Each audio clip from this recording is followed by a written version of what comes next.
네, 안녕하셨고요.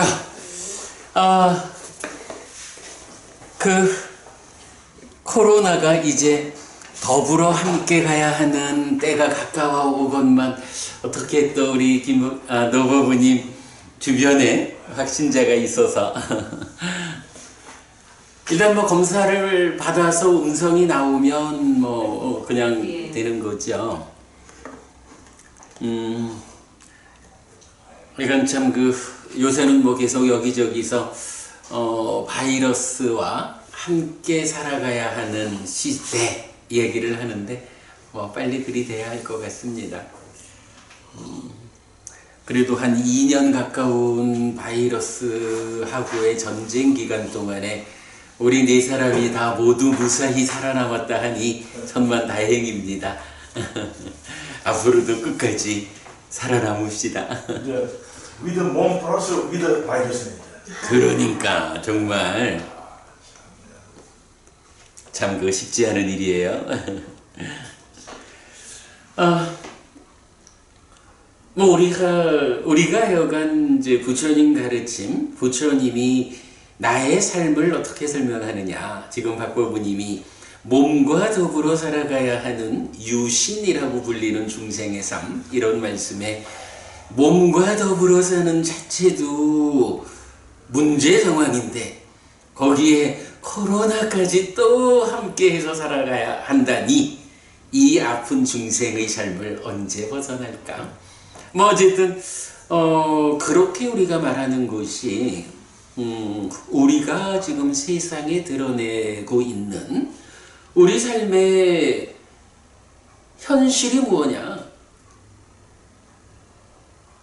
무아라고 하는 이 본질, 이치로서의 토대 위에서 우리 삶은 어떤 현상을 드러내고 있느냐? 라고 할 때 윤회라는 현상을 드러내는 거잖아요. 그럴 때 이 윤회하는 내 삶의 현상에 대한 가장 완전한 해석이 바로 부처님이 알려주는, 사실은 불교계에서도 이 부분이 그동안 잘 설명되지 않았죠. 그래도 니까야로 니까야를 해석하는 우리 법회가 그 답을 찾아내서 발표하고 있죠. 연기된 시계 윤회. 연기된 시계 윤회라는 게 좀 설명을 하자면 매 순간순간의 삶의 과정을 쌓아가면서 누적하면서 변화하는 존재 상황, 이걸 말하는 거죠. 그런데 순간의 삶이라는 것이 번뇌라는 것부터 탐진치요, 무명과 가래요, 이런 문제되는 내적인 것들 위에서 삶이 누적되다 보니까 그런 누적에 의해서 변화된 형태로 만들어지는 내가 불완전한 존재 상황을 보여준다. 이런 불완전한 존재에게 생노상 수비고우뇌라고 하는 온갖 괴로움이 수반된다. 이렇게 말하는 게 연기된 시계 윤회고, 이 부분을 조건으로부터 노사까지를 잘 단락지어서 이름을 붙여주면 12연기가 되는 거죠. 이런 측면에서 보면 제가 오늘 수업을 준비하면서 그런 생각이 들었습니다. 지난 14주에 걸쳐서 우리가 앙구따라 니까야 관통법회 중에 첫 번째 하나의 모음을 마무리했거든요. 그래서 14주면 작지 않은 시간인데 그 시간 동안 우리가 무엇을 누적해가지고 누적하기 이전에 비해서 지금 나는 어떻게 변화된 존재 상태를 보이고 있을까? 이런 점에서 보면 사실은 앙구따라 니까야 하나의 모음 뭐까지 그냥 쭉 읽어가자라고 하면 하루도 안 걸릴 거지만 그래도 우리가 가능한 만큼 그 의미를 해석하면서 진행하다 보니까 상당히 많은 공부, 정말 우리 삶에 대한 부처님의 해석, 그리고 부처님이 우리가 어떻게 괴로움의 문제를 해소하고 고멸, 행복을 실현할 것인가, 이 주제 위에서 하나의 법으로 설해진 이 가르침들을 잘 공부를 했죠. 연기된 시계윤회라는 이 삶의 누적 가운데 변화하는 우리 삶의 이야기, 그 과정 가운데 우리가 지난 14주, 물론 이제 중간에 방학도 했었고 하니까 뭐 전체 시간은 좀 길지만 공부의 과정으로 보면 이 14주의 과정 동안 안구따라 니까야 하나의 모음을 통해서 부처님이 알려주는 그 핵심되는 공부들을 쌓아가면서 우리가 잘 변화했다. 우리의 존재 상태가 조금은 더 향상된 존재로 달라졌다. 뭐 이것이 삶의 향상이다. 이런 거죠. 자, 그렇게 한동안의 과정을 통해서 누적 향상, 이 연기된 내 삶의 변화를 이끌었다면 이제 오늘부터는 안구따라니까요, 둘의 모음에 속한 경을 공부하기 시작하죠. 안구따라니까야가 전체적으로 11의 모음까지로 굉장히 많은 경우로 구성되어 있는데 그 중에 이제 둘의 모음으로 공부가 넘어갑니다. 자, 그래서 안구따라니까야 둘의 모음 가운데 이제 첫 번째 품이 있습니다. 대개는 10개의 경을 모아가지고 하나의 품이라고 분류를 하죠. 그래서 깜마 까라나 왔고 업을 지음 품 이렇게 있습니다. 자, 넘어가 보겠습니다.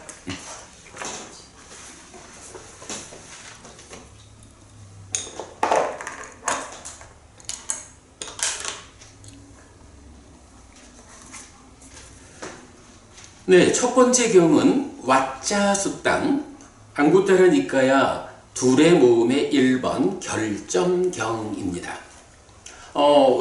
왓자라고 하는 요 단어를 이제 결점이라고 우리가 번역하고 있는데, 그 병이라고 보통 불리는 단어 중에 하나, 아바다를 우리가 또 같이 결점이라고 번역하고 있죠.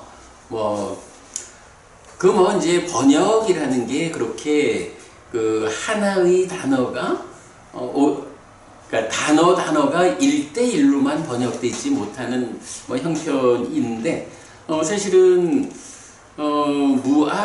무아상경에서 만약에 이 색이 아라면 결점으로 이끌리지 않을 것이다. 요런 아의 특성을 말해주는 중요한 개념이 있고요. 근데 거기서는 아바다라고 하는 단어, 보통은 병이라고 번역되는 단어지만 우리가 벼디하고 구분하느라고 결점이라고 번역하고 있고, 여기서는 이제 왓자라는 단어를 역시 결점이라고 번역을 하고 있어요. 그러니까 그런 차이를 좀 보고 가겠습니다. 이렇게 나는 들었다. 한때 세조는 사와티에서 제타와나의 아나타핀디카 사원에 머물렀다. 거기서 세조는 비구들이여라고 비구들을 불렀다. 대덕이시여라고 그 비구들은 세존에게 대답했다. 세조는 이렇게 말했다. 비구들이여, 이런 두 가지 결점이 있다. 어떤 두 가지인가? 지금 여기에 속한 결점과 다음 세상에 속한 결점이다. 자, 지금 여기에 속한이라고 말하면 우리가 잘 아는 거지만 이 몸으로의 삶, 이 세상 이렇게 되는 거죠.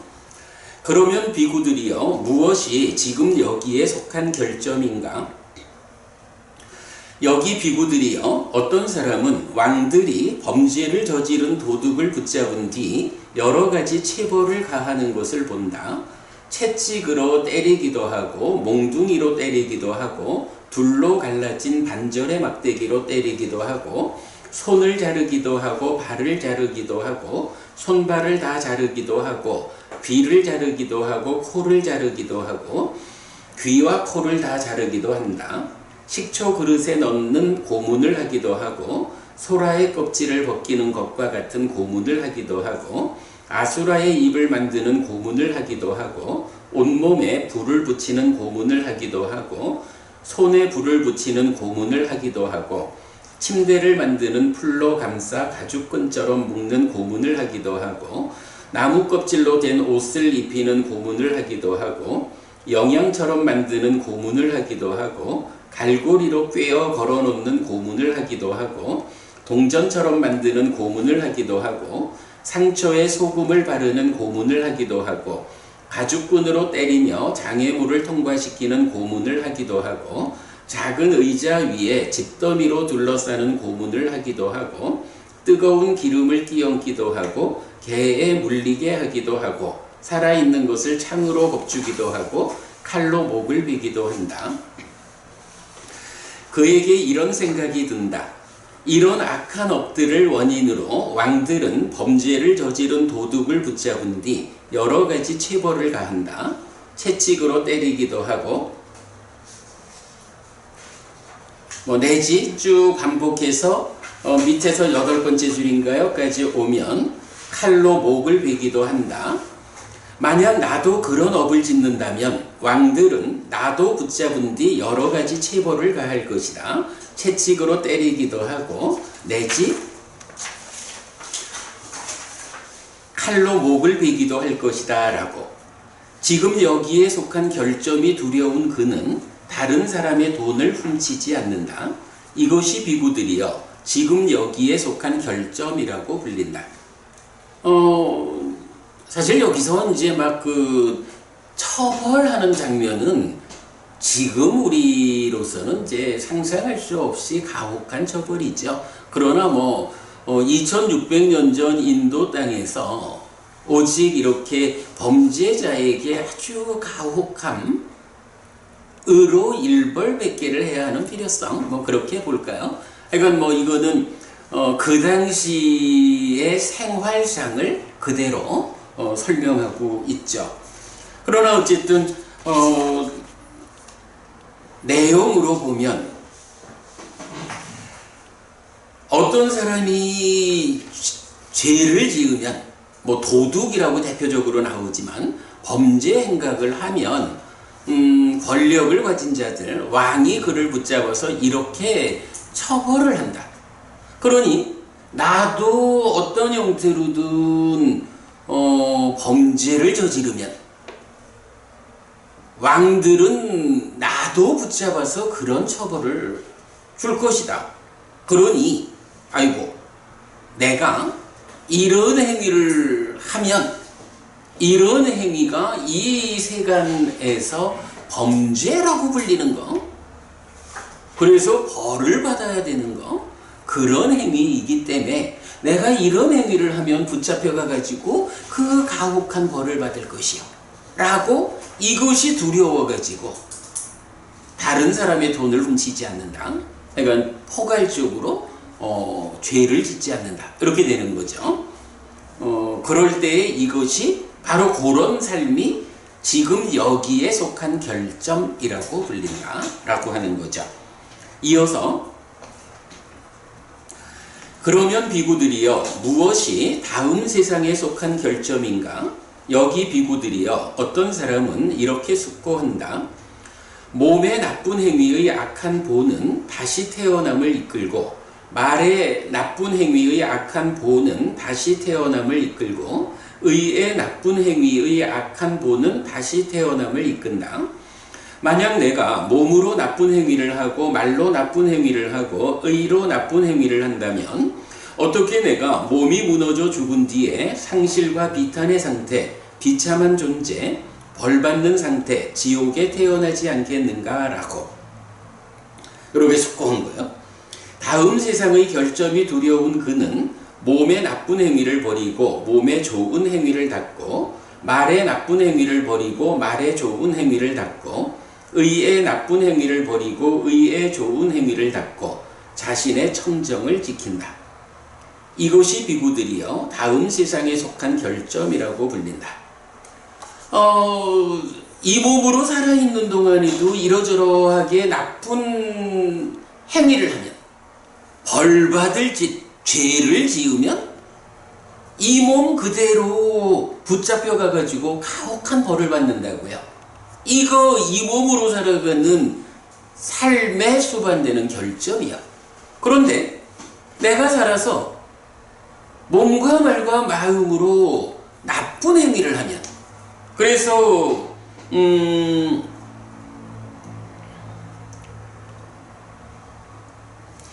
그렇게 나쁜 행위를 하면 뭐 행위는 사실 깨달음으로, 깨달음이 완성되지 않는 한 뭐 좋은 행위를 하든 나쁜 행위를 하든 사실은 다시 태어남으로 이끌리죠.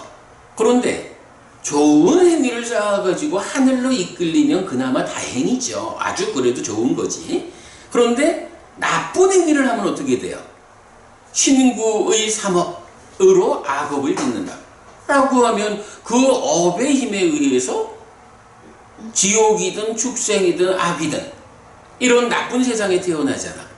그러니까 내가 지금 어떤 삶을 살 때 그러한 것이 내 죽은 다음에 나쁜 삶을 이끈다 라고 하는 요것이 다음 생에 속하는 결점이다. 이렇게 말하는 거죠. 네. 이렇게 두 가지 결점이 있어요.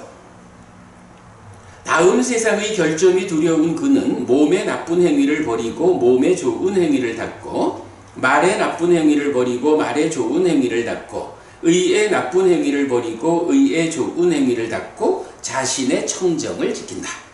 결국은 이러한 두려움 때문에 신구의로 나쁜 짓을 안 하고 좋은 일을 한다. 이것이 청정한 삶이다. 자신의 청정을 지킨다. 이렇게 말하는 거죠. 이것이 비구들이여 다음 세상에 속한 결점이라고 불린다. 이것이 비구들이여 두 가지 결점이다.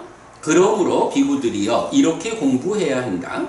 우리는 지금 여기에 속한 결점을 두려워하고 다음 세상에 속한 결점을 두려워할 것이다.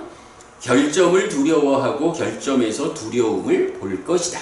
라고 비구들이여 결점을 두려워하고 결점에서 두려움을 보는 자에게 모든 결점에서 벗어날 것이 기대된다. 사실은 이제 세상 사람들이 살면서 지금이 조금 어두운가요? 내가 그렇게 보이나? 안 어두운가요, 여러분? 내가 조금 그런가 보다. 어쨌든 이제 우리가, 그러니까 부처님이 이런 법을 설하시는 게 뭐냐 하면, 자, 그대가 몸과 말과 마음으로 행위를 한다, 업을 짓는다. 그럴 때, 그래, 우리 박보부님 말씀처럼 몸과 함께 살아가야 하는 이 중생의 입장에서는 나쁜 업을 지으면 살아있는 동안에는 그 나쁜 업이 주변 사람들과의 관계 때문에 힘 있는 자에게 붙잡혀가 가지고 나쁜 업을 지은 대가로 처벌을 받는다고. 이거 지금 여기에 속한 결점이야. 아니 나쁜 일을 좀 한다고 해서 벌 안 받으면 좋잖아. 그런데 나쁜 일을 하면 벌을 받게 되어 있는 게 세상 이치란 말이지. 그거 어쨌든 벌을 받는다, 아주 잔혹한 처벌을 받는다 하는 거 결정되는 거야. 그렇지 않다면 좋겠는데 현실은 벌을 받는 거야. 거기에다가 이렇게 나쁜 일을 하면 이것이 살아있는 동안만으로 끝나는 게 아니라 그 힘이 죽은 뒤에 지옥으로 이끌어. 그래서 나쁜 태어남이 뒤따라. 이거 다음 세상에 속한 결점이야. 이런 두 가지 결점이 있다 라고 부처님이 가르쳐주는 이유가 뭐냐 하면, 그러므로 그러한 살아서든 다음 세상에서든 내가 겪어야 하는 아픔이 있다. 그 아픔을 초래하는 악업은 피해야 한다. 악업을 초래하지 않는 선업을 짓는, 그래서 청정한 삶을 유지하는 이런 삶을 살아야 한다. 그래서 마무리가 이거죠. 결점을 두려워하고 결점에서 두려움을 보는 자에게 모든 결점에서 벗어날 것이 기대된다. 이렇게 말하는 거죠. 네, 둘의 모음의 첫 번째 결점경에서는 이렇게 우리가 몸과 말과 마음으로 나쁜 행위를 했을 때에 이 몸으로 살아서 겪어야 하는 아픔이 있고, 죽은 다음에 나쁜 세상에 태어나서 또 많은 아픔을 겪어야 되는 그런 결점이 있다. 그러므로 어쨌든 그대들은 몸과 말과 마음으로 악업을 지으면 안 된다. 선업을 지어서 이 결점으로부터 벗어나야 한다. 네, 이렇게 말해주는 게 이 경의 요지죠. 자, 거기 보면 제가 이제 손가락 표시를 하고 그 경을 몇 개 달아드렸어요. 그래서 지금 여기에 속한 결점, 요거는 굉장히 많은 막 고문하는 장면이 묘사가 되잖아요. 요 문장이, 우리 먼저 보았죠. 저기 맞지마니까야 13번 괴로운 무더기 큰 경하고 14번 괴로운 무더기 작은 경 통해서 보았고요. 그 다음에 이제 맞지마니까야 129번 우현경에서도 요 표현이 그대로 반복되어 나타나요. 그리고 130번 신의 전령경에서도 나타나고, 그 다음에 안구따라니까야 넷의 모음의 121번 자책경에서도 나타나요. 자, 그러면 이 경까지 포함하면 모두 6번, 니까야 안에 6번. 어찌 보면 이거는 사실은 읽기도 불편해. 너무 잔혹해. 그런데 그 당시 그 사회에서는 나쁜 짓을 하면 붙잡아서 그런 벌을 준 거예요. 사실은 그때는 또 뭐 그렇게 직접적으로 육체적인 벌을 주는 거 말고 다른 방법이 없었겠죠. 사실 참 굉장히 불편한 잔혹함을 묘사하고 있는데, 뭐 그때의 상황이 그랬어. 그러니까 우리는 내가 그런 벌을 받지 않아야겠어 해서 몸과 말과 마음으로 악업을 짓지 않는, 이것을 부처님은 말하고 있다라는 거죠. 그 다음에 이제 다음 세상에 속한 결점에 대해서는 이 경 말고는 안구따라니까야 넷의 모음의 121번 자책경에서 또 한 번 반복이 돼요. 그러면 어때요? 지금 여기에 속한 결점은 6개의 경에서 나타났죠. 그런데 다음 세상에 속한 결점은 2개의 경에 나타나는 거야. 이경하고 자책경. 그런데 그 중에 어때요? 자책경은 물론 이경은 공통된 거고, 뭐 이경이 공통되고, 이경 외에 또 하나 2가지의 공통되게 나오는 게 자책경이죠. 박법우님, 자책경에 대해서 우리가 얘기 많이 하고 있죠. 자책경 어떤 경이죠? 희리. 그래. 희리 오따빠를 그 개념을 잡아주는 아주 대표적 경전이잖아요. 사실은 이 자책경이 그런 의미에서 볼 때 아주 비중이 커요. 그리고 지금 우리가 공부하고 있는 이 첫 번째 품에 이어가지고 희리와 오따빠라는 개념이 몇 번 이제 반복해서 여러 번 나와요. 그래서 제가 이 자리에서 이 자책경을 좀 읽어보고 가야겠다 해서 여러분 다시 나눠드렸어요. 뭐 상세한 설명은 뭐 피하겠고요. 우리가 사실은 어제 수업에서도 희리오따빠 뭐 좀 설명을 했고, 그런데 참고하기로 하고, 일단은 자책경 읽어보고 넘어가겠습니다. 비구들이여, 이런 4가지 두려움이 있다. 어떤 4가지인가? 자책에 대한 두려움, 희리, 남의 책망에 대한 두려움, 오따빠, 형벌에 대한 두려움, 악처에 대한 두려움이다. 그러면 비구들이여, 자책에 대한 두려움은 무엇인가? 여기 비구들이여, 어떤 사람은 이렇게 숙고한다. 만약 내가 몸으로 나쁜 행위를 하고 말로 나쁜 행위를 하고 의로 나쁜 행위를 한다면 어떻게 계에 의해서 내가 나를 질책하지 않을 수 있겠는가라고 자책에 대한 두려움으로 두려워진 그는 몸의 나쁜 행위를 벌인 뒤에 몸의 좋은 행위를 닦고 말의 나쁜 행위를 벌인 뒤에 말의 좋은 행위를 닦고 의의 나쁜 행위를 벌인 뒤에 의의 좋은 행위를 닦고 자신의 청정함을 보호한다. 이건 신구의 삼업 이야기를 할 때는 꼭 악업은 피하고 선업을 실천하는데 그걸로 자신의 청정을 보호한다. 이렇게 나타나죠. 불교 신자 가운데 청정심, 청정행 이런 법명을 가진 분들이 많은데 그 청정하다라고 하는 것 결국은 이렇게 몸과 말과 마음으로 어떤 행위를 하느냐 신구의 삼업을 악업을 피하고 선업을 짓는 좀 더 포괄해서 말하면 10악업을 피하고 10선업을 짓는 이런 삶을 청정한 삶 이렇게 표현하는 거죠.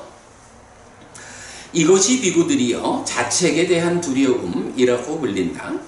그러면 비구들이여 남의 책망에 대한 두려움은 무엇인가? 여기 비구들이여 어떤 사람은 이렇게 숙고한다. 만약 내가 몸으로 나쁜 행위를 하고 말로 나쁜 행위를 하고 의로 나쁜 행위를 한다면 어떻게 계에 의해서 남이 나를 질책하지 않겠는가? 남이 나를 질책한다. 라고 남의 책망에 대한 두려움으로 두려워진 그는 몸의 나쁜 행위를 벌인 뒤에 몸의 좋은 행위를 닦고 말의 나쁜 행위를 벌인 뒤에 말의 좋은 행위를 닦고 의의 나쁜 행위를 벌인 뒤에 의의 좋은 행위를 닦고 자신의 청정함을 보호한다. 이것이 비구들이여 남의 책망에 대한 두려움이라고 불린다. 그러면 비구들이여 형벌에 대한 두려움은 무엇인가? 여기 비구들이여 어떤 사람은 왕들이 범죄를 저지른 도둑을 붙잡은 뒤 여러 가지 체벌을 가하는 것을 본다. 채찍으로 때리기도 하고 내지 칼로 목을 베기도 한다. 그에게 이런 생각이 든다. 이런 악한 업들을 원인으로 왕들은 범죄를 저지른 도둑을 붙잡은 뒤 여러 가지 체벌을 가한다. 채찍으로 때리기도 하고 내지 칼로 목을 베기도 한다. 만약 나도 그런 악한 업을 짓는다면 왕들은 나도 붙잡은 뒤 여러 가지 체벌을 가할 것이다. 채찍으로 때리기도 하고 내지 칼로 목을 베기도 할 것이다. 형벌에 대한 두려움으로 두려워진 그 약탈자는 남들의 것을 빼앗지 않는다. 몸의 나쁜 행위를 벌인 뒤에 몸의 좋은 행위를 닦고 말의 나쁜 행위를 벌인 뒤에 말의 좋은 행위를 닦고 의의 나쁜 행위를 벌인 뒤에 의의 좋은 행위를 닦고 자신의 청정함을 보호한다. 이것이 비구들이여 형벌에 대한 두려움이라고 불린다. 그러면 비구들이여 악처에 대한 두려움은 무엇인가? 여기 비구들이여 어떤 사람은 이렇게 숙고한다. 몸의 나쁜 행위의 악한 본은 다시 태어남을 이끌고 말의 나쁜 행위의 악한 본은 다시 태어남을 이끌고 의의 나쁜 행위의 악한 본은 다시 태어남을 이끈다. 만약 내가 몸으로 나쁜 행위를 하고 말로 나쁜 행위를 하고 의로 나쁜 행위를 한다면 어떻게 내가 몸이 무너져 죽은 뒤에 상실과 비탄의 상태, 비참한 존재, 벌받는 상태, 지옥에 태어나지 않겠는가? 라고 악처에 대한 두려움으로 두려워진 그는 몸의 나쁜 행위를 벌인 뒤에 몸의 좋은 행위를 닦고 말의 나쁜 행위를 벌인 뒤에 말의 좋은 행위를 닦고 의의 나쁜 행위를 벌인 뒤에 의의 좋은 행위를 닦고 자신의 청정함을 보호한다. 이것이 비구들이여 악처에 대한 두려움이라고 불린다. 비구들이여 이런 네 가지 두려움이 있다. 약간 네 가지 두려움이 있는데 박보부님 이 네 가지 두려움을 말하는 자책경 전문에서 보면 공통된 게 하나씩 있죠. 네 가지 각각에서 공통된 게 뭐죠? 신부의 사모의 나쁜 행위를 버리고 그래 바로 그거죠. 그러니까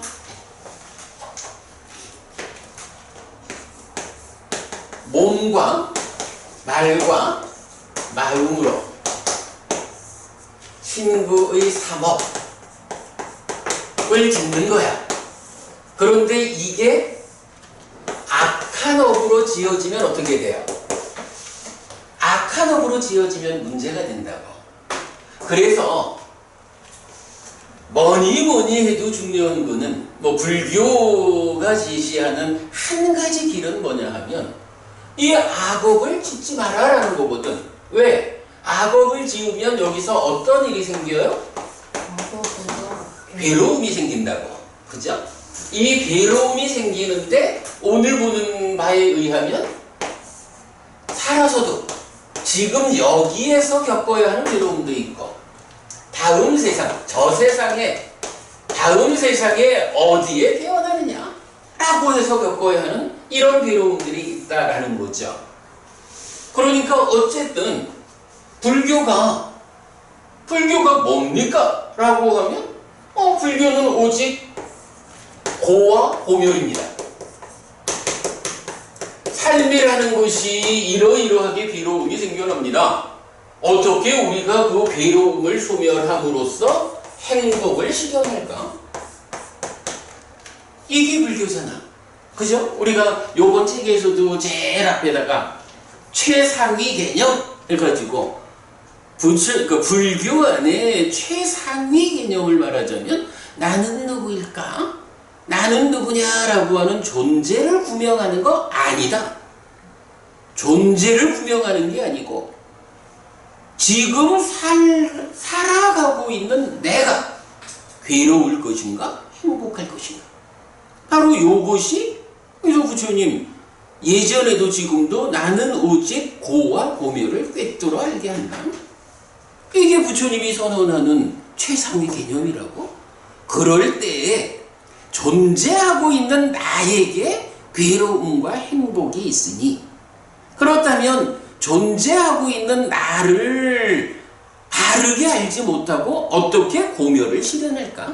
이것 때문에 나는 누구냐라는 부분, 존재를 구명하는 것이 최상위 개념이 아니라 그 안에 부속된 개념으로 따라오는 거죠. 하여간 많은 경우에 나는 누구냐라는 이 부분의 답을 찾는 것으로 깨달음을 말하고 수행의 궁극을 말하는 사람들이 좀 많이 있죠. 그런데 사실 불교는 안 그래요. 부처님 가르침은 나는 누구냐라는 것은 이미 부처님이 그 존재를 구명해가지고 가르쳐주고 있다고. 그렇게 존재하고 있는 나에게 어떻게 괴로움을 소멸하고 행복해질까? 이게 불교다라는 거죠.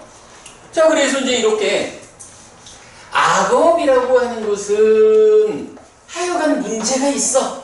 왜? 몸과 말과 마음으로 악업을 지으면 지금 여기에서든 다음 생에서든 괴로움이 과와 후의 법칙성으로 따라온다고. 그러니까 이거 소멸해야 돼. 그러면 이걸 소멸하는 방법은 무엇인가? 라고 하는 게 여기에서 주어지는 방법이 이제 경에서 계속 말하는 몸과 말과 마음으로 악을 피하고 선을 실천하는 거죠. 그래서 이거를 청정이다. 자기 자신의 청정을 보호한다. 이렇게 말하고 있잖아요. 이럴 때에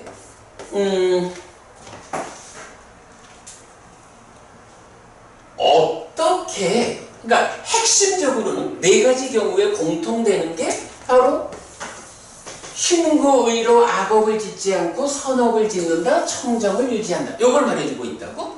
근데 요거를 얼마나 더 효율적으로 악을 피하고 선을 실천할 것이냐, 자기를 제어할 것이냐, 이걸 말하는 거죠. 이걸 말하는데 이제 경은 네 단계로 방법을 주는 거예요. 그래서 첫 번째는 어떻게 하라는 거예요? 첫 번째는 야, 내가 그래도 내가 명색이 김정혜 부부님, 내가 명색이 김정혜인데 이런 일을 내가 하는 건 좀 곤란하지. 내가 내 자신을 질책할 거야. 그래 되겠죠? 그래서 그거 하지 않는다 라는 것이 자책경이 말하는 첫 번째, 자책이 두려워서 악업을 짓지 않는다, 요 얘기를 하는 거죠. 그 자책이 두려워서 악업을 짓지 않는다 하는데 요게 사실은 의미가 뭐예요? 이게 희리라는 거지. 희리의 의미를 우리가 이렇게 파악하죠. 그런가 하면 두 번째로는 김정혜 어부님이 명색이 김정혜가 이런 일을 하면 어떤 데 보니까 쪽팔리지 말자 이런 표현을 쓰던데 내가 정말로 이럴 순 없지. 이렇게 해서 첫 단계에서 악업을 막아내면 가장 쉬운 거야. 그런데 그 자리를 놓쳤어.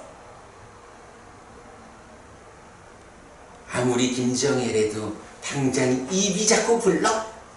이래가지고 그걸 놓치고 넘어갈 수 있잖아. 그러면 그 다음에는 어떻게 제어할 것이냐 라고 할 때 아이고 내가 나 자신의 그러니까 자책에 대한 두려움은 놓쳤다 해도 아이고 내가 이런 일을 하면 야 김정혜 저 사람이 그런 사람인 줄 몰랐는데 저런 짓을 하네? 하고 다른 사람들이 나를 질책할 거야. 다른 사람들이 나를 흉보할 거야. 이래가지고 그 일을 안 하는 거야. 어쨌든 중요한 거는 악업이 지어지면 괴로움이 생기잖아. 그죠?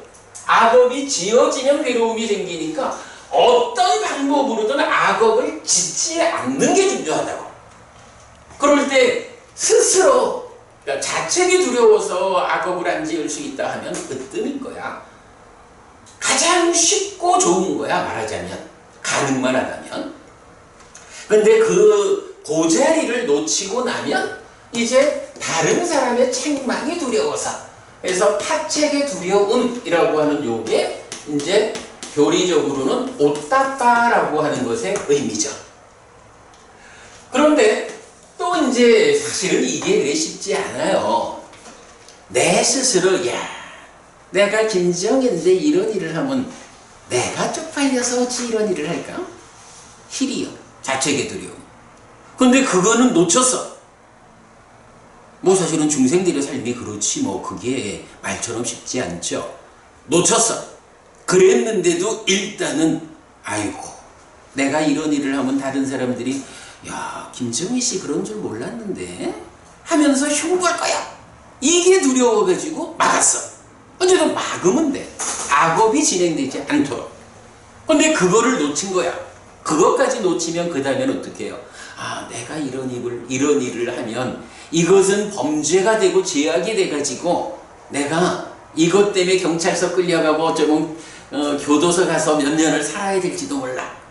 뭐 이런 부분이 사실은 일반적으로 우리 사회에 뭐 윤리다 도덕이다 하는 부분들이 다 그 선에서 막아주잖아요. 그러니까 형벌이 두려워서 우리 사회의 보편적 기준을 깨뜨리면 내가 죄를 짓는 게 돼? 범죄가 돼? 그러면 나는 그 범죄에 따르는 벌을 받아야 돼. 그럴 수는 없잖아. 라는 그게 세 번째 형벌에 대한 두려움인 거죠. 예, 형벌에 대한 두려움. 그런데 사람이 또 이게 욕심이 나거나 화가 나거나 이러면 그런 거 다 안 보이잖아. 안 보일 때가 있거든. 그럴 때에 이제 바른 견해를 가진 사람. 김법우님, 제가 지금 말하는 바른 견해를 가진 사람, 어떤 게 바른 견해지? 여기서 말하는 바른 견해는 저 세상은 있다라고 부처님 말하는 그거죠. 저 세상이 있다라고 내가 확실한 믿음, 바른 견해를 가지면 자책의 두려움으로도 막아내지 못하고 타책의 두려움으로도 막아내지 못하고 형벌에 대한 두려움으로도 막아내지 못했다 해도 그때도 어떤 일을 하려다가 어떤 죄를 짓는 이런 행위를 하려다가도 아이고 이거 하면 내가 지옥 가잖아 라는 어떤 견해에 의해서 이걸 막아낼 수가 있다고. 그게 4번. 저 세상에 대한 두려움. 이렇게 말하는 거죠. 예. 자책경이 요걸 말해주고 있어요.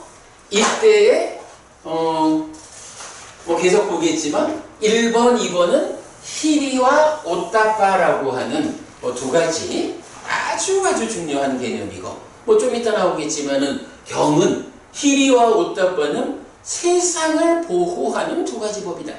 희리와 오따빠가 없다면 인간이라는 이 삶이 유지되지 못한다. 까지 말할 정도로 희리 오따빠는 중요한 거야. 어쨌든 내 스스로 내가 명색이 김정인데 쪽팔린다 해가지고 막아내는 거. 내가 이런 일을 하면 사람들이 김정희가 어떻게 저럴까라고 흉볼 거야 라는 이 두 가지로 행위를 제어하는 이것이 인간들의 어떤 그 공통된 가치관으로 자리하지 않으면 그야말로 이 세상이 보호되지 않는다 라고까지 말하는 거거든요. 그런가 하면 이제 3번, 4번은 어떻게 나온 거죠? 3번, 4번은 지금 우리가 공부한 안구따라니까야 둘의 모음의 1번 경에서 이 두 가지가 결점이라고 나온 거죠. 그래서 지금 여기에 결점, 그러니까 지금 여기에 속한 결점, 다음 세상에 속한 결점 해가지고 4개가 나와 있는 거죠. 요렇게 자책경이라는 하나의 경이 어떤 두려움을 보아가지고 요점은 악업을 짓지 않을 것이냐, 악업을 짓지 않음으로써 괴로움을 만들지 않을 것이냐, 그죠? 요 하나의 개념을 설명하는데 자책경에서는 4가지로 말을 해줘서 말하자면 희리와 오따빠를 앞에 두고 그 다음에 2가지 결점을 포함해서 이런 4가지에 의해서 악업을 막아야 한다. 어쨌든 악업을 짓는다라는 것은 막아야 한다. 1번으로 막으면 좋고 안되면 4번까지 해설해도 막아야 한다. 악업은 괴로움을 받는다. 요 개념이 결국은 뭐 고화고멸의 개념이고 불교 신자들의 삶이 어떠한 삶이어야 합니까? 우리가 대표적으로 말하죠. 10악업은 과도보도 괴로움이어서 지옥으로 이끄는 힘이 있고 10선업은 과도보도 행복이어서 하늘로 이끄는 힘이 있습니다. 그래서 불교 신자의 삶은 10악업을 피하고 10선업을 적극 실천하는 삶이 사라져야 합니다. 이게 부처님이 이끄는 불교 신자의 삶입니다. 그러면 괴로움이 만들어지지 않고 행복이 만들어집니다. 이렇게 말하는 거죠. 오늘은 우리가 결점경을 경의 순서에 의해서 보았지만 포괄적으로 이 자책경에 의해서 희리오따빠하고 결점경의 2가지 결점 요걸 묶어서 4가지로. 박부부님, 그러면 이런 이제 4가지 악업을 막아라, 악업을 피하고 선을 실천함으로써 괴로움을 만들지 마라 했는데 이 4가지로도 제어되지 않으면 어떻게 되죠? 이 4가지로도 제어되지 않으면 죄를 받겠죠. 그래, 제어되지 않는다는 게 뭐냐 하면 악업을 막아내지 못했어 이거잖아. 이게요 우리가 공부를 하는 이유의 첫째는 우리가 오늘 이렇게 자책경에 의해서 4가지 악을 피하고 선을 실천해야 한다, 이 4가지 방법으로 제어해라 이렇게 배웠잖아. 공부를 하니까 우리가 이런 방법을 하는 거야. 방법을 알게 되면 남아있는 거는 실천만 하면 돼. 가능하면 1번에서 막을 수 있도록 나를 향상시켜 나가는 거죠. 안 되면 4번에 가서라도 막아야지. 배웠기 때문에, 공부를 했기 때문에 아는 사람이 되어서 실천만 하면 되는 게 우리가 공부하는 첫 번째 이유라고. 공부하지 않으면 어떻게 돼요? 이런 자체경이 말해주는 이런 이야기를 모르잖아. 아, 내가 이런 행위를 하면 죽은 뒤에 지옥 갈 거요. 그러니 이거 하면 안 돼. 라고 내 마음이, 배와 알지 못하니까 내 마음이 거기에 미치지를 못하잖아. 그러니까 지옥 간다는 두려움도 일으키지를 못해가지고 이 악업을 방어하지 못하는 거야. 잘못하면 가서 형벌을 받을 거요 라는 그 두려움도 일으키지 못해가지고 악업을 막지 못해. 히리오따빠 일으키지 못해서. 그죠? 결국 이 네 가지 방법에 의해서 막아내지 못하면 못 막았으니까 악업을 짓는 거지 뭐. 악업을 지으면 괴로움이 생기는 거지 뭐. 어디서? 이 몸으로 살아가는 지금 여기의 삶에서, 그리고 다음 생의 태어남을 통해서 이래 되는 거죠. 어쨌든 막아내야 돼. 우리가 공부를 그걸 알기 위해서 하는 것이다. 이렇게 봐도 되죠. 사실은 이제 요 내용을 가지고 제가 요번 책에서도 이제 그 브레이크, 차가 움직이려 해. 근데 차가 예를 들어 이제 언덕길 굴러 내려가면 사고가 나잖아. 근데 차가 이렇게 한 바퀴 두 바퀴 구르려고 할 때 막아내면 아주 쉽게 막을 수가 있잖아. 딱 당겨서 막는 거지 뭐. 힘이야. 요게 몇 바퀴 구르기 시작해서 탄력을 받으려고 할 때 탄력 받기 전에 막으면 훨씬 쉽게 막겠죠. 오따빠야. 그런데 이게 어느 정도 구르기 시작을 해가지고 말하자면 시속 한 10km, 20km 구르기 시작을 하면 이때는 굉장히 더 강한 노력으로 세워야 되잖아. 형벌에 대한 두려움이야. 이게 그걸 좀 더 넘어가가지고 한 20km, 30km 이래 간다 하면 아주 굉장한 노력을 통해서 막아 세워줘야지 사고가 안 나잖아. 저 세상에 대한 두려움이야. 근데 이게요, 이렇게 우리가 막아낼 수 있는 한계를 넘어서 아마 차가 한 30km, 40km 정도의 속력만 내도 못 막잖아. 그러면 무슨 일이 생겨? 사고가 나는 거지 뭐. 사고를 어떻게 막을 것이냐? 구르기 전에 막을 것이냐? 구르기 시작한 다음에 막을 것이냐? 아주 작은 구름에 막을 것이냐? 제법 구를 때 막을 것이냐? 못 막을 것이냐? 이런 개념. 예. 그러니까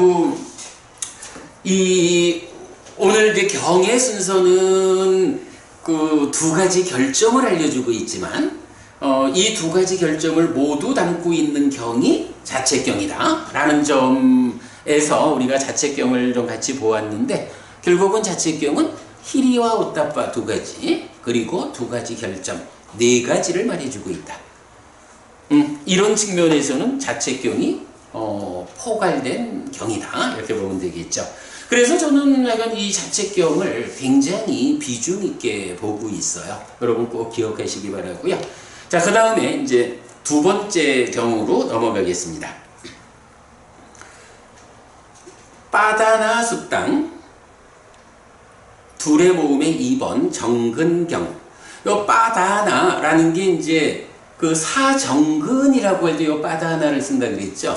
사실은 우리가 노력한다, 애쓴다, 정진한다, 뭐 이런 일에 대해서 사실은 이제 경은 여러 가지 용어를 쓴단 말이에요.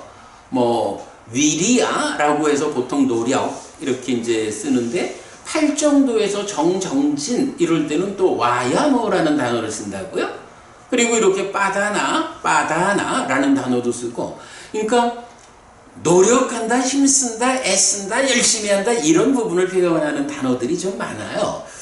이제 그런 부분을 뭐 그냥 대충 뭐 그냥 우리 편한 대로 번역을 해도 되겠지만, 뭐 가능하면 우리말로 번역된 경이 원어로 환원될 수 있는 번역이 되면 좋겠다 하는 생각을 제가 늘 좀 갖고 있어서, 이게 좀 이제 정근경 이렇게 말하는 게 사정근 이럴 때는 편한데 일반적으로는 조금 좀 어려운 용어지만 그래도 이제 가능하면 빠다나 이 단어는 정근이라고 번역을 하려 하고요. 팔정도의 정정진, 또 와야마라는 단어는 정진이라고 번역을 하려 하고, 또 보통 말하는, 그러니까 기능에서 말하는 위리아 이 부분은 이제 노력이라고 번역을 하고, 되도록 이렇게 좀 그 구분해서 번역을 하려고 하는데 뭐 때때로는 또 그 구분이 잘 안 될 때도 있고 그래요. 어쨌든 여기서는 이제 빠다나라는 단어가 정근이라고 번역했어요. 비구들이여, 세상에는 이런 두 가지 얻기 어려운 정근이 있다. 어떤 두 가지인가? 옷과 탁발 음식과 거처와 병의 조건으로부터 필요한 약품을 제공하기 위한 집에 사는 재가자들의 정근과 모든 재생의 조건을 놓기 위한 집에서 집 없는 것으로 출가한 자들의 정근이다. 비구들이여, 세상에는 이런 두 가지 얻기 어려운 정근이 있다.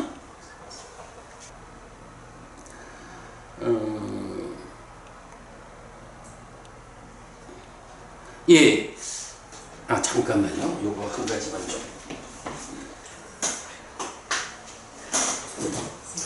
예. 이게 이제 제가 그 번역을 해놓고도 조금 헷갈려서 봤는데, 맞네. 자, 여기서 보면, 정근, 뭐 그냥 이제 노력이라고 표현을 합시다. 두 가지 노력이 있다는 거야. 근데 얻기 어려운 두 가지 노력이야. 그런데 한 가지는 뭐냐 하면, 옷과 탁발 음식과 거처와 병의 조건으로 필요한 약품. 요거 뭐죠? 출가자들에게 허용된 네 가지 필수품이죠. 그런데 요런 출가자의 네 가지 필수품, 요거를 제공하기 위한, 이거를 이제 제가 금방 확인하려고 했던 게, 이걸 얻기 위한 노력이라는 걸 내가 잘못 제공하기 위한으로 번역을 했나 해서 보니까 제공하기 위한 게 맞아요. 그러니까 요 얘기는 뭐냐 하면, 이 네 가지 필수품을 제공하기 위한 집에 사는 재가자들의 정근. 요건 뭐예요? 이제 재가신자들이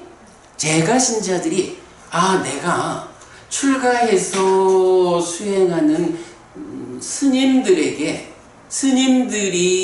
생계를 유지하고 잘 공부해 나갈 수 있도록 옷과 탁발 음식과 거처와 약품이라는 네 가지 필수품을 내가 보시해야겠다. 내가 저 스님들을 위해서 이 네 가지 필수품을 제공해야겠다. 요런 마음으로 노력을 한다는 거죠. 물론 그 이전에는 당연히 나의 생계를 해결하기 위한 노력이 우선하겠죠. 그런데 재가자의 삶에서 나의 생계를 위한 노력만 집중할 수는 없는 거죠. 불교 신자들은 재가자가 출가자의 필수품을 공급하는 이 일은 아주 기본된 의무잖아요. 그러니까 재가신자의 입장에서는 자기의 생계를 넘어서서 출가자에게 필수품을 제공하기 위한 노력을 해야 한다라는 게 한 가지가 있는 거야. 근데 이 노력이 어떻다는 거죠? 얻기 어려운 정근이다. 사실은 재가자의 입장에서 나의 생계를 위한 노력이라는 거야 기본이죠. 그런데 거기에 더해가지고 우리 스님들 공부 잘하시라고 내가 필수품을 공양하는 공덕을 지어야겠다.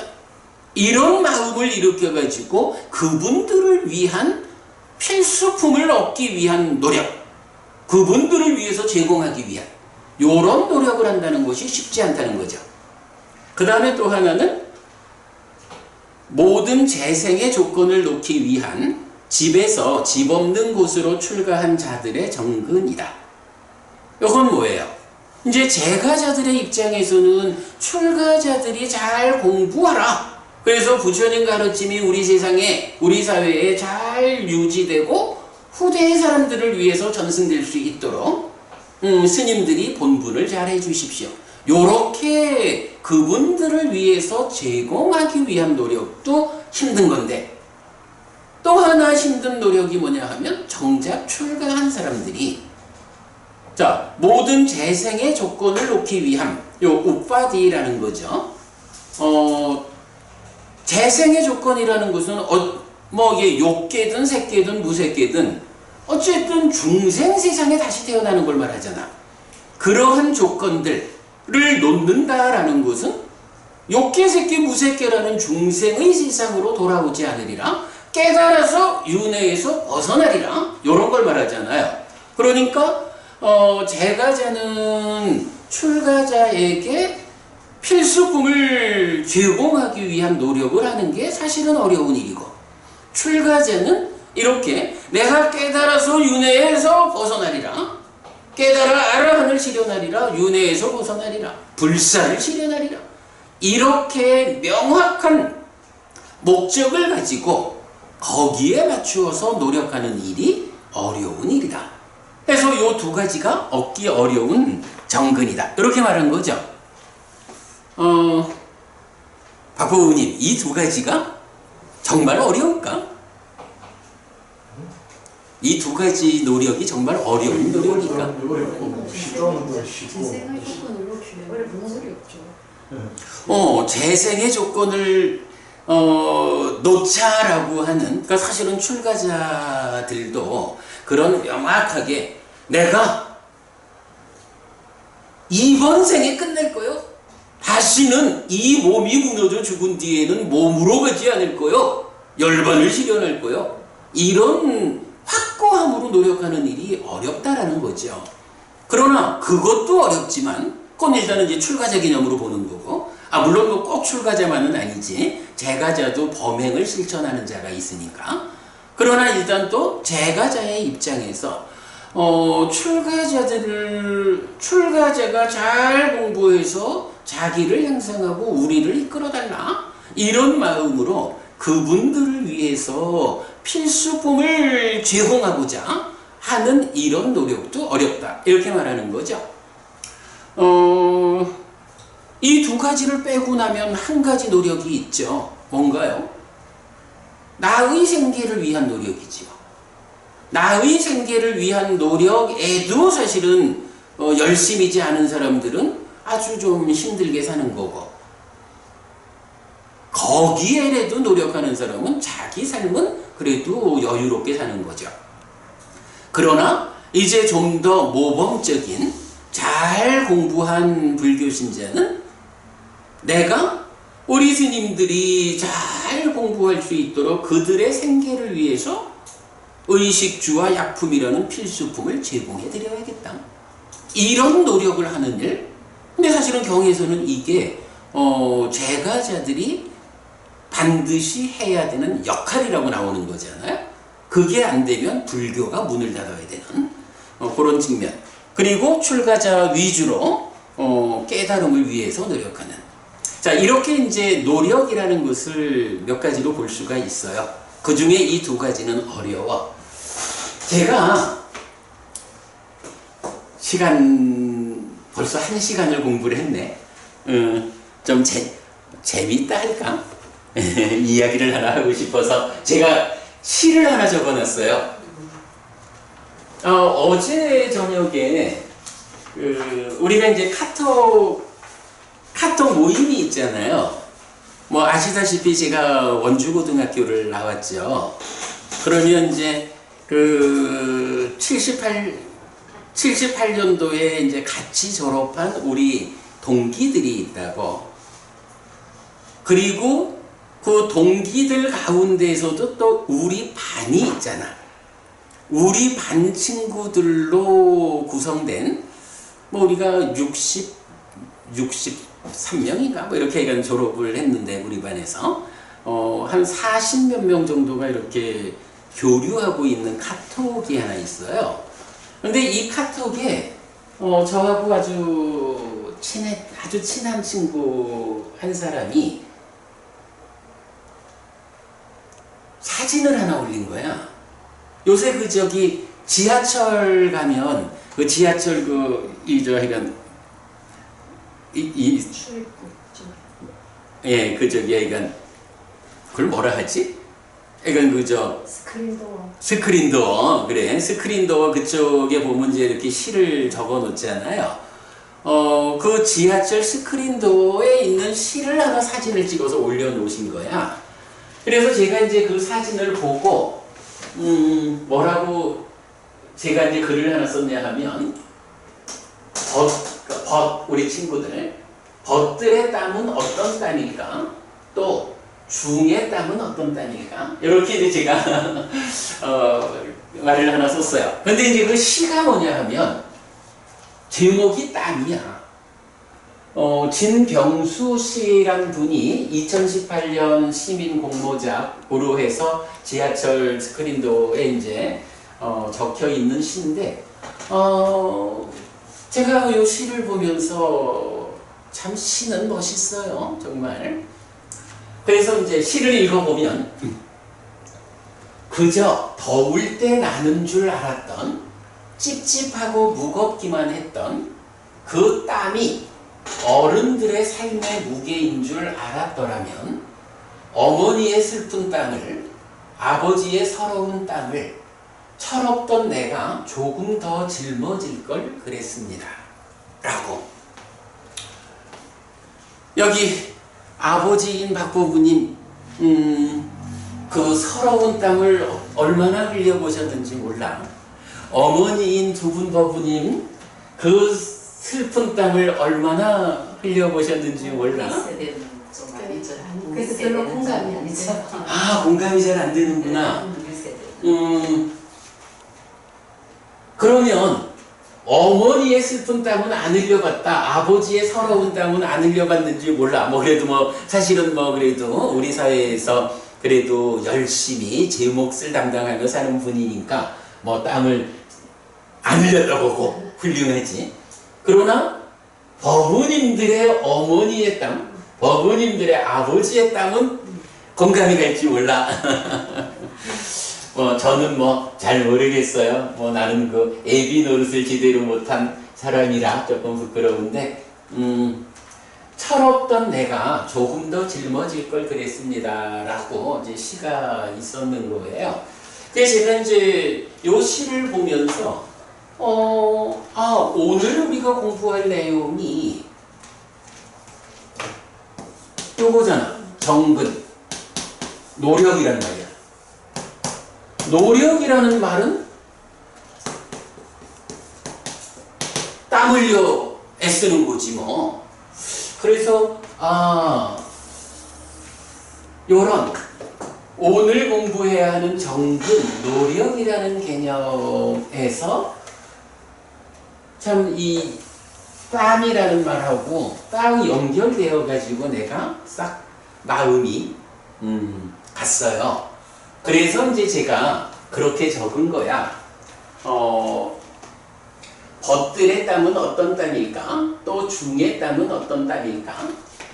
우리 벗들은 뭐 불교 신자인 거는 아니지만 어쨌든 제가의 삶을 사는 사람들이죠.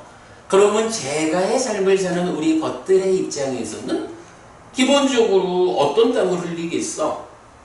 자기와 자기 가족과 주변에 사랑하는 사람들을 위한 땀을 흘리겠죠. 그래서 그래도 우리 친구들이 다들 원만하게 삶을 잘 살아온 친구들이야. 그러니까 그러한 땀을 통해 가지고 자기가 그러니까 자기의 행복, 가족의 행복, 주변의 행복을 대부분 잘 지켜내는 사람들이라 잘 땀 흘린 삶을 살았죠. 그럴 때 이제 저는 그렇게 한번 물어보는 거야. 우리 번님들은 어떤 땀을 흘렸을까? 그대 가족, 그대 주변에 요런 이렇게 테두리 안에서, 그러니까 테두리 안에 있는 그들을 위한 땀을 흘리셨을까? 아니면 그 테두리를 깨고 테두리를 깨고 좀 더 넓은 세상에 좀 더 다양한 어떤 일을 위해서 땀을 흘렸을까? 이런 부분을 사실은 물어본 거예요. 지금 이제 경에서 말하는 그 필수품을 제공하기 위한 제가자들의 노력, 정근, 요 이야기는 결국 나와 가족과 내 가까운 사람들이라는 요 틀 안에 있는 사람들을 위한 노력을 넘어선 거잖아. 그죠? 그 틀을 깬 노력이기 때문에 경에서 뭐라고 해? 이게 내 가족을 위한 노력이라면 그런 노력을 얻기 어렵다라고 말하지 않죠. 그건 뭐 당연히 하는 노력이지. 그러나 그 틀을 깨고 불교 신자의 입장에서는 출가자에게 필수품을 제공하는 이런 노력으로 표현을 하고 있지만 불교 신자가 아닌 보통의 우리 사회 구성원에게는 뭐 같은 개념으로 말하면 뭐가 돼요? 내 가족이라고 하는 요 작은 테두리를 위한 노력이라는 그 틀을 깨고 좀 더 넓은 세상에 좀 더 많은 사람들, 좀 더 많은 생명을 위한 어떤 노력을 하는 그런 삶이 권장되는 거잖아요. 그래서 이제 과연 우리 번님들은 어떤 땀을 흘리고 있을까? 그런 가운데 이제 이 중에 출가한 사람은 나 하나잖아. 그래서 중의 땀은 어떤 땀일까? 이렇게 이제 제 얘기를 했어요. 그래서 이제 저는 잘 모르지. 그래도 어쨌든 중으로서 출가자로서 해야 하는 일에 그래도 좀 더 부합하기 위해서 제가 딴짓은 잘 안 하고 사는 사람이니까 그래도 그나마 출가자로서의 삶을 살기 위해서 내가 땀을 흘린다 라고 이게 사실 내가 그렇게 못한다 해도 그래 말을 해야 되는데 어쨌든 그렇게 좀 노력을 나름대로 하고 있죠. 그래서 우리 벗들이 흘리는 땀, 그대들은 어떤 땀을 흘립니까? 여러분들은 어떨까요? 여러분들이 다 가족과 또 함께하는 소중한 사람들을 위한 노력, 그 틀 안에 있느냐, 그 틀을 깨고 좀 더 넓은 의미의 존재성, 가치를 가지는 노력을 하느냐, 이 측면에서 좀 우리가 되짚어 봐야 할 거고, 어쨌든 저는 출가한 사람이니까 출가한 사람이 어디에 목적을 두고 노력을 해야 되느냐, 결국은 우파디, 재생의 조건을 놓는, 그래서 나는 몸이 무너져 죽은 뒤에 다시 몸으로 가져야 되리라, 이런 명확함으로 삶을 진행해가는 그런 노력을 출가자는 해야 되죠. 저도 그런 노력을 해야 되죠. 우리 이 공부를 이제 다른 스님들이 좀 보신다면, 스님들은 어쨌든 그런 노력을 해야 맞죠. 스님들이 그런 노력으로 앞서갈 때 그 앞선 사람들을 뒤따라 함께 가는 과정에서 많은 사람들의 삶이 향상하고, 이렇게 그 앞서가는 스승이 있고 뒤따라가는 제자들이 있는 이 관계가 사실은 불교적인 중생구제의 방법이죠. 네, 그런 부분. 하여간 제가 어저께 우리 친구가 멋진 시를 보여주어가지고 제가 생각이 떠올라서 이제 그렇게 글을 하나 적었는데, 그런 의미입니다. 어쨌든 우리가 이 정근경하고 연결해서 이해를 할 때 과연 우리가 어떤 노력을 감당해야 하는가, 이런 측면에서 삶을 한번 뒤집어 보는 것도 좋겠다 하는 생각이고요. 제가 이제 이 생각을 하다 보니까 오늘 얘기가 조금 덧나가는데,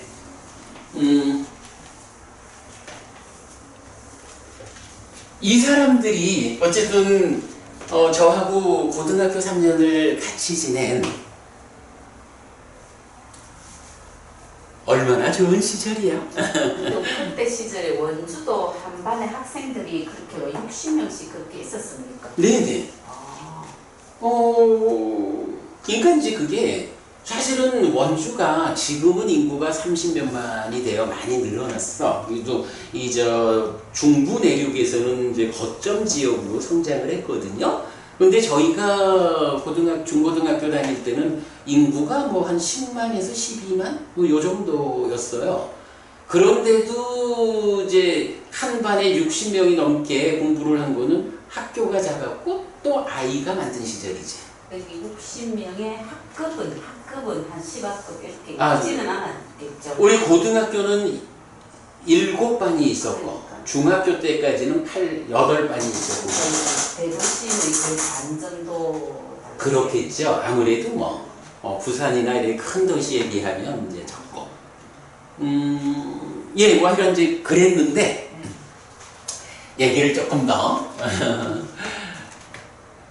풀어보자면 그 이제 우리 지금 카톡하는 우리 이제 우리 반 친구들이에요. 근데 우리 반이니까 반에 뭐 반장이라고도 하는데 우리 때는 실장이라고 불렀어. 이제 우리 이제 정아무개 실장이 있어. 이 친구가 똑똑한 친구죠. 우리 고등학교 입학할 때 수석 입학을 했고, 뭐 기억으로는 저도 IQ가 그렇게 나쁘지 않은 사람인데, 저보다도 훨씬 더 IQ가 좋은 사람이야. 근데 이제 이 친구가 뭐 당연히 공부도 잘했죠. 뭐 저보다도 저하고는 저는 뭐 공부 우리 반에서 그저 한중간쯤 가는 뭐 잘한 사람이 아닌데 이 친구야 공부도 잘했지.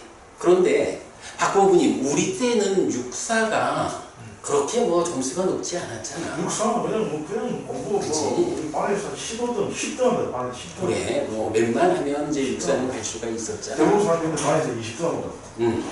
그런데 이 친구가 그러니까 수석 입학하고 우리 반, 그래도 우리 반이 특수반 이래서 이제 모여 있었는데 그 반장하고 막 이런 공부도 잘하고 한 친구인데 육사를 갔어.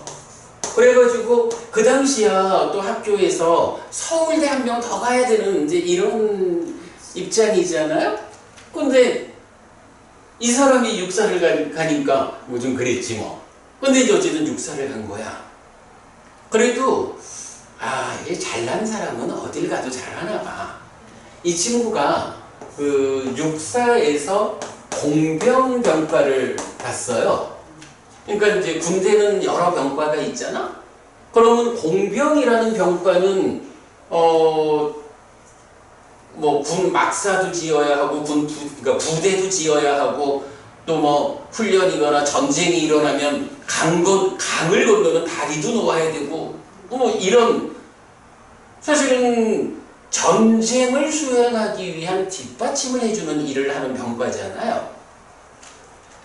대표적으로 하여간 공병 이러면 강의 이편에서 강의 저편으로 가기 위한 다리를 놓는 뭐 이런 일을 하는 병과야. 그런데 이 친구가요, 육군 소장으로 전역을 했어. 소장. 투스타 별 2개. 아, 별 2개인데, 제가 뭐 군 이야기를 잘 모르지만, 제가 기억하기로는 공병병과에서는 가장 높이 올라가는. 근데 이제 요게, 박보부님, 우리가 뭐 다 군생활을 해봐서 알지만, 군대라는 것은 존재하는 이유, 목적으로 보면, 결국은 이게 뭐, 평상시에는 뭐, 이사종계 해가지고, 옷 배급하고 쌀 배급하고 이런 사람들이 더 힘이 있지만 정작 전쟁이 나가지고 싸울 때는 전투병이 으뜸이라고. 그래서 전투병이 적군을 무찌르고, 그죠? 적군을 무찌르고 가서 깃발을 꽂아야 전쟁이 끝나고 승리자가 되는 거야. 그러면 이렇게 직접 전투를 하는 전투병과를 위에서 어떤 기능을 담당하고 있는, 그게 뭐 보급병과가 됐든 우리 친구처럼 공병병과가 됐든 이쪽들은 제각각 다 어느 하나라도 빈틈이 없으면 안 되죠. 다리가 온전하게 놓이지 못하면 그 다리를 건너가 가지고 전투병들이 이길 수가 없잖아. 그러니까 적군을 직접 무찌르고 깃발을 꽂는 거는 전투병과의 역할이라 해도 그 전투병들이 공병에서 튼튼한 다리를 빨리 놓아주지 않으면 못 건넌다고. 그럼 전쟁에서 못 이기잖아. 뭐 이제 그렇다 해도 그래도 으뜸되는 거는 전투병인 거야. 그래가지고요. 아마 이게 제가 정확히는 모르지만 육군 이러면 육군에서 가장 높은 계급에 가는 것도 병과에 따라 다른가 봐. 그래서 보병, 뭐 이쪽에 전투병은 육군 대장이 되잖아. 그런데 공병은 그 역할에 있어서 직접 전투를 하지 않고 이렇게 뒷받침을 해주는 병과다 보니까 제가 이게 맞는지 모르겠었는데 하여간 뭐 옛날에 들었던 기억으로는 공병병과에서는 가장 높이 올라간 거야. 그러니까 공병병과에서는 육군 중장이 없다라고 들은 것 같아. 그러니까 뭐 요즘도 이제 친구들 이래 보면 아이고 정장군, 뭐 정소장님 하면서 이제 많이 자랑스러워하고 그러죠. 공병뿐만 아니라 일단 별을 달았다는 자체가 대단한 거죠. 그렇죠. 별단인데. 그렇죠. 별다는 자체가 힘들고, 그 중에 하여간 소장 하나에서 둘 올라가는 것도 힘든가 봐. 그런데 특히 공병병과에서는 그렇대요. 이게 뭐 내가 뭐 얘기를 그래 하는 건 그런데, 그래서 이제 어저께 제가 이 땀이라는 거, 노력이라는 것을 우리 친구가 올려준 시를 보면서 오늘 공부 정근경하고 다 이렇게 연결이 되길래 요 생각을 좀 하다가 보니까 이런 생각이 든 거예요. 우리 친구들 가운데 우리 정 실장이 육사를 가서 공병 소장이 된 거예요. 요 관계를 생각을 좀 해보니까 지금 우리가 하는 일이 있잖아요. 박보분이 우리가 지금 어떤 일을 해요? 길을 알려주는. 그래. 우리가 지금 하는 일이 니까야로 니까야를 푼다. 부처님 가르침의 진정을 드러낸다. 라고 해서 가르침의 확인. 부처님 가르침은 이겁니다 라고 정확하게 확인해내는 일을 하고 있다고요. 그러면 이 가르침의 확인이라는 데서 결국은 무엇을 하게 돼? 가르침이라는 게 고와 고멸이고, 고의 측면에는 연기가 있고 고멸의 측면에는 중도가 있지. 고의 중도, 고멸의 측면에서는 중도인데 이것은 탈정도라고. 그리고 고멸도라고 말하는 것은 중도는 탈정도의 실천 이래 되잖아. 그죠? 우리가 지금 법회를 통해서 하는 일이 무엇냐? 라고 하니 결국은 부처님 가르침을 설하신 그대로 온전하게 밝혀내는, 가르침의 진정을 드러내는 일을 우리가 하고 있단 말이죠. 그러면 그 일이 뭐냐? 라고 하니 우리 삶을, 자 오늘도 그 얘기했죠? 한마디로 개념을 말하면 연기된 시기윤회, 이거를 밝혀낸 게 뭐예요? 고와 고집으로의 연기, 이 측면에서 하여간 연기된 식이 윤회하는 것입니다 라는 윤회의 당사자를 제시하고 윤회의 메커니즘을 설명해낸 거, 이게 어제도 불교의 절반이야. 그죠? 고의 당사자인 나에 대해서 명확히 알아야 하고 거기에 수반되는 괴로움을 밝혀내는 거죠.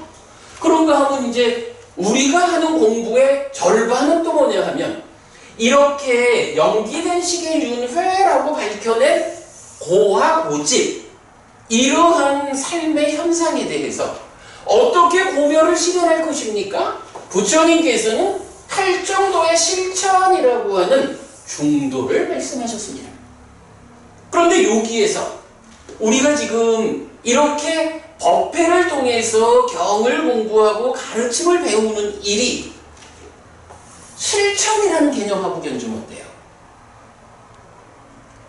요건 물론 이제 뭐 조금 이따 더 보겠지만 개념적으로 보면 이렇게 법회를 통해서 경을 공부하자라고 하는 것은 8정도가 무엇입니까? 라는 요 부분을 밝혀내는 거죠. 그리고 이렇게 밝혀낸 그 길을 실천하는 것은 이제 우리가 직접 수행이라는 과정으로 앉아서 호흡을 붙잡고, 그죠?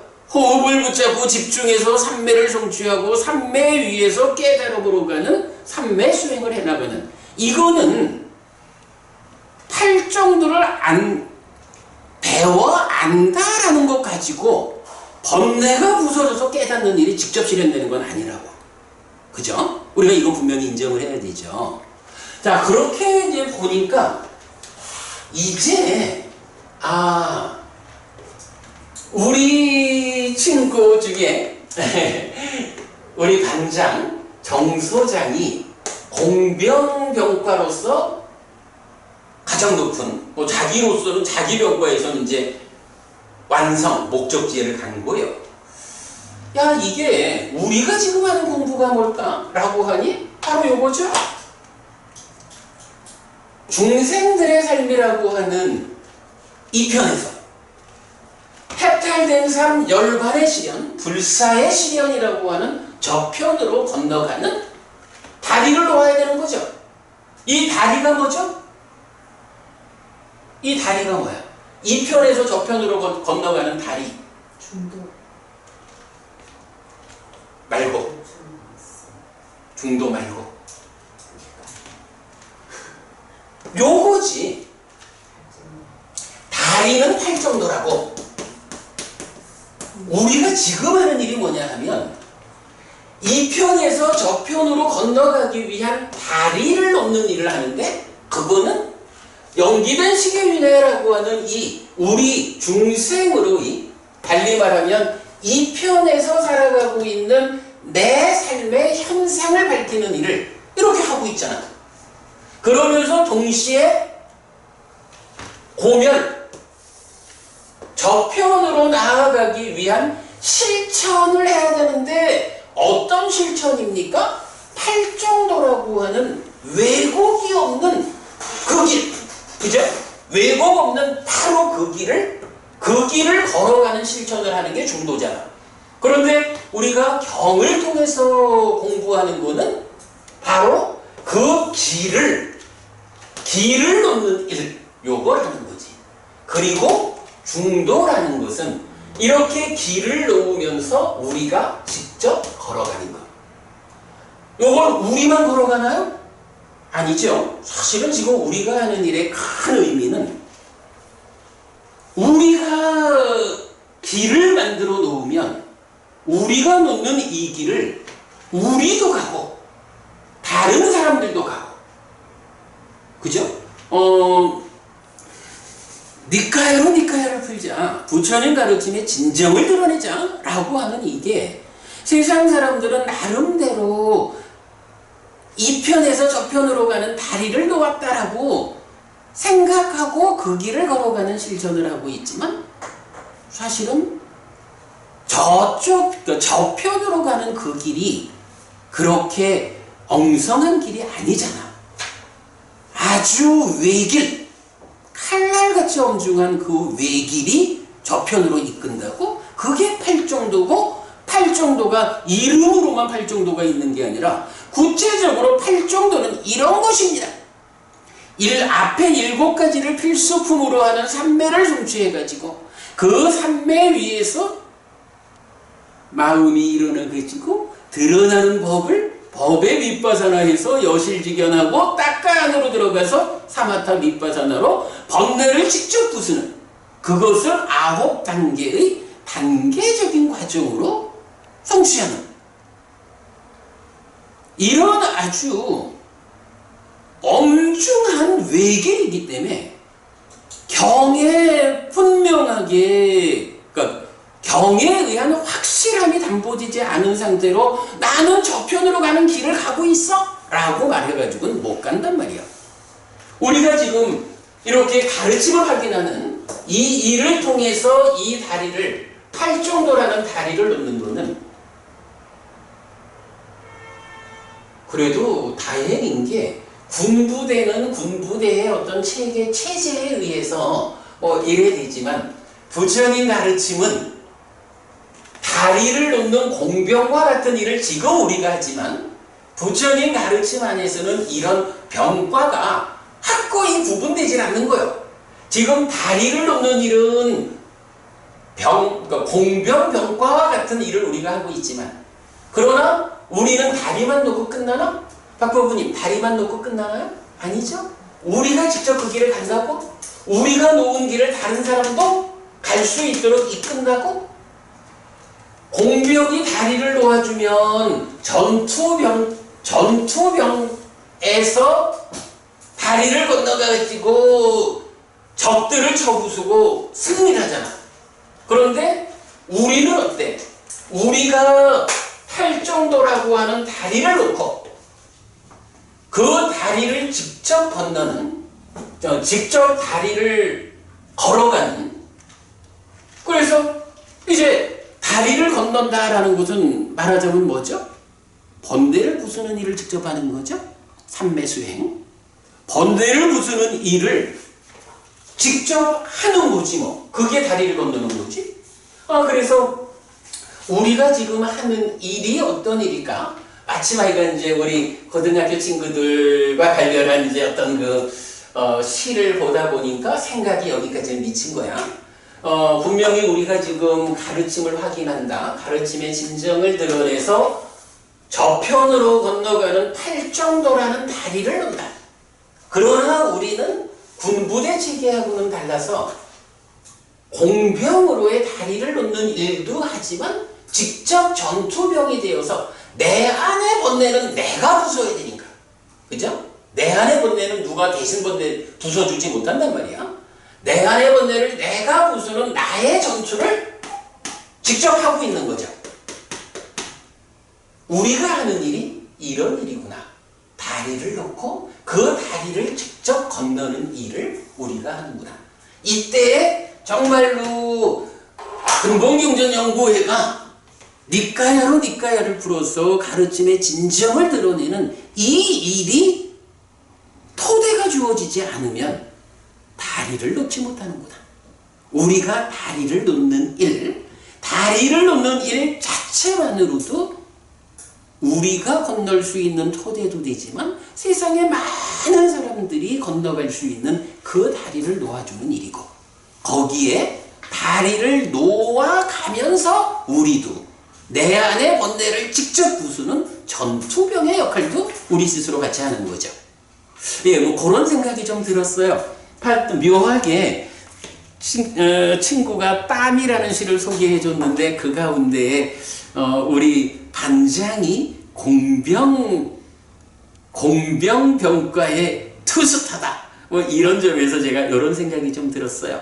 아무튼 우리가 지금 다리 놓는 일을 중심으로 하고 있는데 뭐 이 일을 잘 해야 되겠고, 그렇다고 다리만 놓는 것은 아니다. 우리는 군부대 체계하고는 달라서 공병이 되어가지고 다리를 놓지만 동시에 그 다리를 직접 건너서 적을 물리치는, 번뇌라는 적을 물리치는 그 일을 우리가 함께 한다.